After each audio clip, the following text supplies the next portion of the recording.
बिस्मिल्लाहिर्रहमानिर्रहीम। अस्सलामु अलैकुम। आज के इस लेक्चर में हम प्रेजेंट इंडेफिनिट टेंस के बारे में पढ़ेंगे।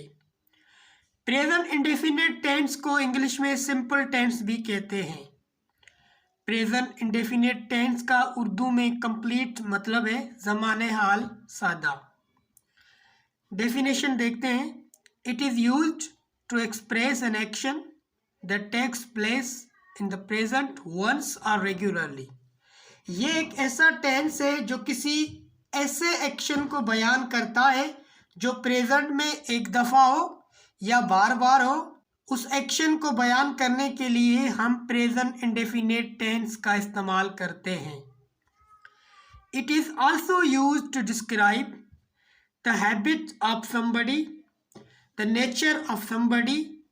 किसी शख्स की हैबिट या उसकी फितरत के बारे में बताए या जो रूटीन वर्क होता है उसके बारे में बताए, तो उसके लिए हम प्रेजेंट इंडेफिनिट टेंस का यूज़ करते हैं। जैसे ही ऑलवेज वर्क्स हार्ड, वो हमेशा मेहनत करता है।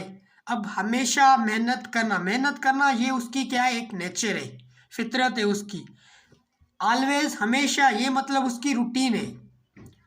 उसके बाद जितने भी साइंटिफिक फैक्ट्स होते हैं ना, उनके लिए भी हम प्रेजेंट इंडेफिनिट टेंस का इस्तेमाल करते हैं। जैसे water boils at 100 degree centigrade, पानी जो है वो 100 डिग्री सेंटीग्रेड पे उबलता है।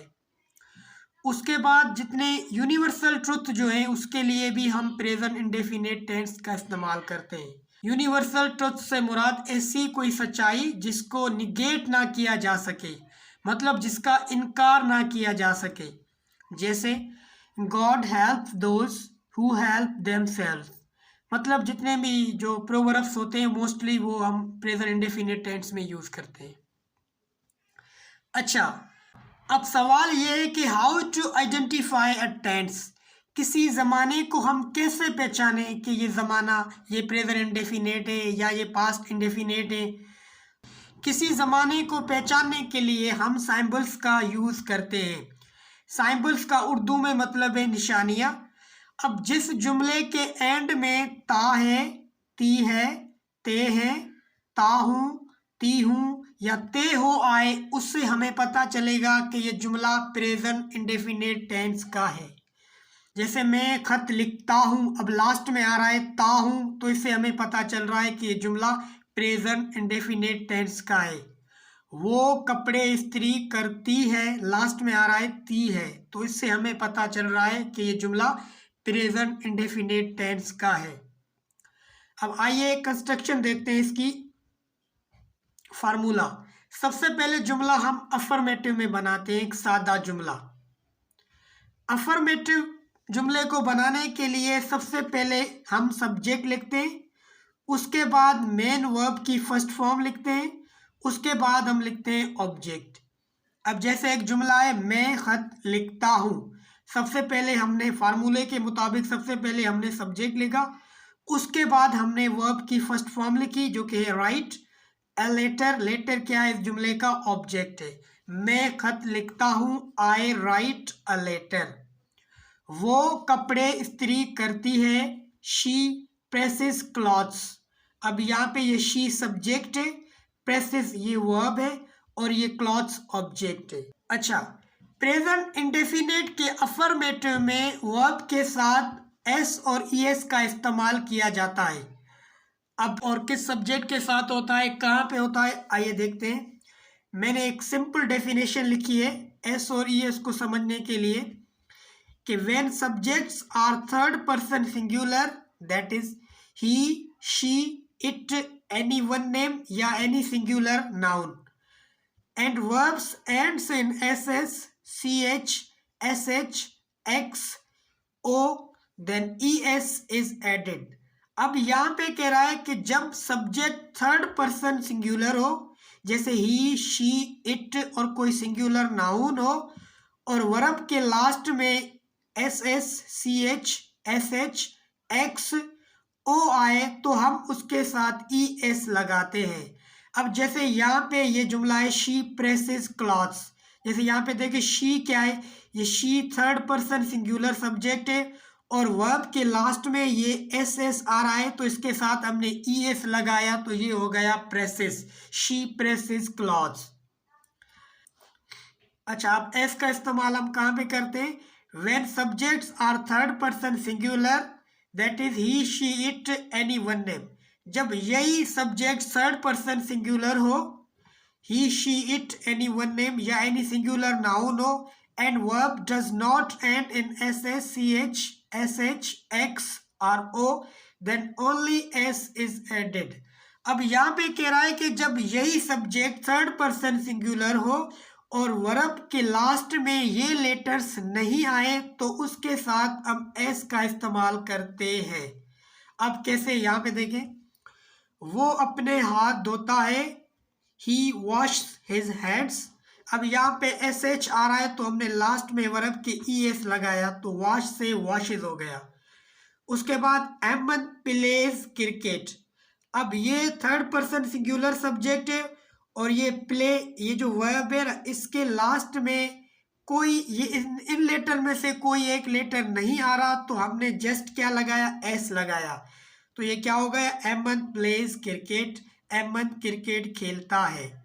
उसके बाद वो कराची जाती है, शी गोज टू कराची।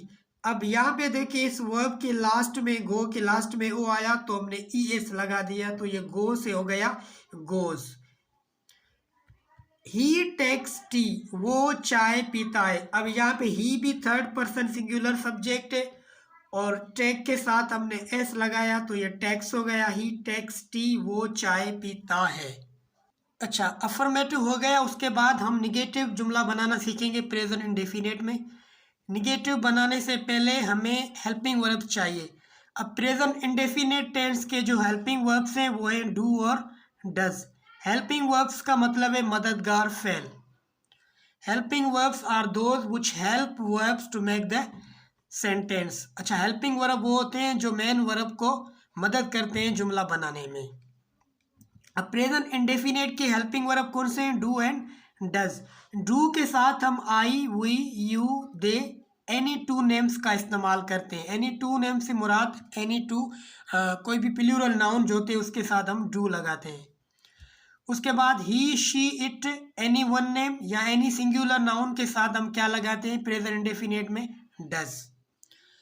अब निगेटिव बनाने के लिए निगेटिव का जो फार्मूला है, सबसे पहले जुमले में हम सब्जेक्ट लिखेंगे, उसके बाद हम हेल्पिंग वर्ब लिखेंगे, उसके बाद नॉट लिखेंगे, उसके बाद वर्ब की फर्स्ट फॉर्म, उसके बाद ऑब्जेक्ट। जैसे वो खाना नहीं पकाती है, सब्जेक्ट शी हो गया, शी के साथ अब हेल्पिंग वर्ब कौन सा हमने लगाया, डज, शी डज हो गया। उसके बाद हम क्या लगाएंगे, नॉट लगाएंगे, उसके बाद वर्ब की फर्स्ट फॉर्म कुक, उसके बाद फूड। तो वो खाना नहीं पकाती है, she does not cook food. आप खत नहीं लिखते हो, you do not write a letter. अच्छा, उसके बाद हम इंटेरोगेटिव जुमला बनाएंगे। इंटेरोगेटिव का मतलब है सवालिया। प्रेजेंट इंडेफिनेट टेंस में सवालिया बनाने के लिए सबसे पहले हम हेल्पिंग वर्ब लगाएंगे, डू और डज में से कोई हेल्पिंग वर्ब होगा, उसके बाद हम सब्जेक्ट लगाएंगे। अच्छा, अगर सब्जेक्ट इनमें से कोई एक सब्जेक्ट होगा तो हेल्पिंग वर्ब हमारा डू होगा, अगर इन सब्जेक्ट में से कोई एक सब्जेक्ट होगा तो हेल्पिंग वर्ब डज होगा। जैसे क्या वो खाना पकाती है, डज शी कुक फूड। क्या आप खत लिखते हो, do you write a letter. उसके बाद इंटेरोगेटिव एंड नेगेटिव यानी सवालिया और इनकारिया। प्रेजेंट इंडेफिनेट टेंस में इंटेरोगेटिव एंड नेगेटिव बनाने के लिए सबसे हम हेल्पिंग वर्ब लगाएंगे, उसके बाद हम सब्जेक्ट लगाएंगे, उसके बाद नॉट, उसके बाद वर्ब की फर्स्ट फॉर्म, उसके बाद ऑब्जेक्ट और क्वेश्चन मार्क। जैसे एक जुमला है, क्या वो खाना नहीं पकाती है, हेल्पिंग वर्ब डज हो गया, उसके बाद सब्जेक्ट शी आ गया, उसके बाद नॉट हो गया, उसके बाद वर्ब की फर्स्ट फॉर्म कुक आ गई और ऑब्जेक्ट हमारा आ गया फूड। क्या वो खाना नहीं पकाती है, does she not cook food. क्या आप खत नहीं लिखते हो, do you not write a letter. अब यहाँ पे नीचे कुछ मैंने जुमले लिखे हैं प्रेजेंट इंडेफिनिट टेंस के अफर्मेटिव में। पाकिस्तान मैच जीता है, पाकिस्तान विंस द मैच। हम क्लास में शोर मचाते हैं, we make noise in the class. बच्चा दूध पीता है, चाइल्ड ड्रिंक्स मिल्क। उस्ताद अंग्रेजी पढ़ाता है, टीचर टीच इंग्लिश। अच्छे शागिर्द मेहनत करते हैं, गुड स्टूडेंट्स वर्क हार्ड। अगर आपको प्रेजेंट इंडेफिनिट टेंस सही से समझ में आ गया है तो आपसे मेरी एक रिक्वेस्ट है कि आप मेरे चैनल को सब्सक्राइब करें और अपने दोस्तों के साथ शेयर करें। अब ये लास्ट जो सेंटेंसेज है ये मैंने सिर्फ अफर्मेटिव में लिखे। अगर आपको सही तरह से ये वीडियो समझ में आ गई है तो इन सेंटेंस को आप निगेटिव और इंटरोगेटिव में खुद चेंज कर सकते हो। शुक्रिया।